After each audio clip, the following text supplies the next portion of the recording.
အားလုံးပဲမင်္ဂလာပါခင်ဗျာ Sport Mirror မှကြိုဆိုပါရစေ။ကိုယ်တစ်ခုမှဖော်ပြထားတဲ့အလှဆုံးဘောလုံးဂျာစီ10ခုကိုဖော်ပြပေးသွားပါမယ်။လူကြီးမင်းတို့နဲ့အကြိုက်တူတာဘယ်နှခုပါလဲကြည့်လိုက်ရအောင်ဗျာ။နံပါတ်1ဆက်နေရာမှာရှိနေတာကတော့2014-15ရာသီကဝစ်ဆင်ခဲ့တဲ့ဘာစီလိုနာအသင်းရဲ့အိမ်ကွင်းဂျာစီပဲဖြစ်ပါတယ်။ဒီဝစ်စုံဟာကလပ်အသင်းရဲ့အကြီးကျယ်ဆုံးရာသီတွေထဲကတစ်ခုရဲ့တင်ကားလည်းဖြစ်ပါတယ်။ဒီဂျာစီဝစ်ဆင်ခဲ့တဲ့နှစ်မှာလာလီဂါကိုပါရေးချန်ပီယံလိတို့ကိုသိမ်းပိုက်နိုင်ခဲ့ပါတယ်။ကဏ္ဍဝင်အယောင်တွေဖြစ်တဲ့အနီနဲ့အပြဆင်းကြောင်းတွေကိုတောက်ပတဲ့အဝါရောင်နဲ့ပေါင်းဆက်ဖန်တီးထားပါတယ်။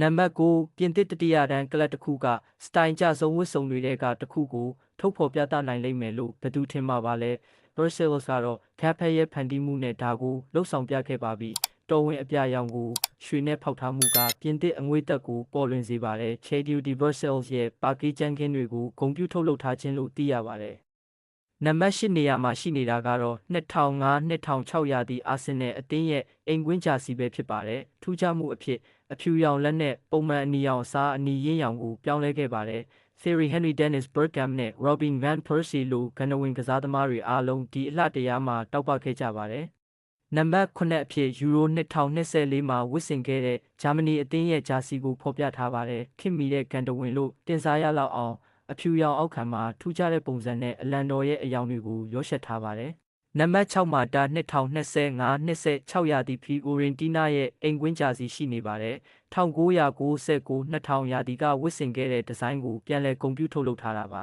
။1998-99မှာအသုံးပြုခဲ့တဲ့ AC မီလန်ရဲ့အိမ်ကွင်းဂျာစီကနံပါတ်9နေရာမှာရပ်တည်နေပါတယ်။အနီနဲ့အနက်ရောင်ဆင်းကြောင်းကိုခက်ကြဲကြဲအသုံးပြုထားပါတယ်။အဲ့ရာသီမှာသူတို့ဟာ Serie A ချန်ပီယံဆုကိုသိမ်းပိုက်နိုင်ခဲ့ပါတယ်။နံပါတ်4နုရင်ဘတ်အသင်းရဲ့125နှစ်ပြည့်အထိမ်းအမှတ်အဖြစ်ထုတ်လုပ်ထားတာပါ။အစောပိုင်းကာလတွေမှာဝစ်ဆင်ခဲ့တဲ့ဒီဇိုင်းကိုမြင်းမြန်းထားပါတယ်။အနီမိုင်းနဲ့အဖြူစင်းကိုရွှေရောင်နဲ့ဖောက်ထားပါတယ်။ခေတ်ဟောင်းနဲ့ခေတ်သစ်ပေါင်းစပ်မှုကိုဒီဂျာစီမှာခံစားရမှာဖြစ်ပါတယ်။နံပါတ်3မှာတော့လိုင်ယွန်အသင်းရဲ့85နှစ်မြောက်နှစ်ပတ်လည်နေ့ကိုဂုဏ်ပြုထုတ်လုပ်ထားတဲ့ Anniversary Kit ကရက်တည်နေပါတယ်။ချုံမွေတန်ရှင်းတဲ့ပုံစံကစတိုင်ကြလာပါတယ်။အဖြူရောင်အောက်ခံအနီနဲ့အပြရောင်အသားပေးဒီဇိုင်းတွေနဲ့လိုင်ယွန်နဲ့ Editor နှစ်ခုလုံးရဲ့ကဏ္ဍဝင်လိုဂိုတွေကဒီဝစ်စုံကိုဆွဲမှတ်စေပါတယ်။နံပါတ်2ကတော့ဝါတာဘရီမင်အသင်းရဲ့တတိယအဝေးကွင်းဝစ်စုံပဲဖြစ်ပါတယ်။ဒီအသင်းရဲ့ဝစ်စုံဟာ1964-65ခုနှစ်မှာသူတို့ရဲ့ပထမဆုံး Bundesliga ချန်ပီယံဆုကိုဂုဏ်ပြုတဲ့အနေနဲ့ဝစ်ဆင်ခဲ့တာပါ။လွန်ခဲ့တဲ့နှစ်60က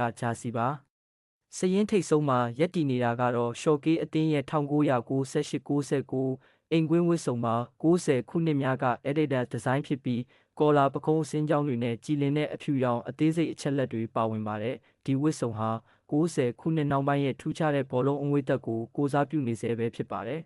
။ဟုတ်ကဲ့ပါလူကြီးမင်းတို့နဲ့အကြိုက်တူတာဘယ်နှခုပါလဲခင်ဗျာလူကြီးမင်းတို့နှစ်သက်တဲ့အခြားဂျာစီလေးတွေကိုလည်းခမတ်မှာရေးပေးသွားလို့ရပါတယ်။အားလုံးကိုကျေးဇူးတင်ပါတယ်။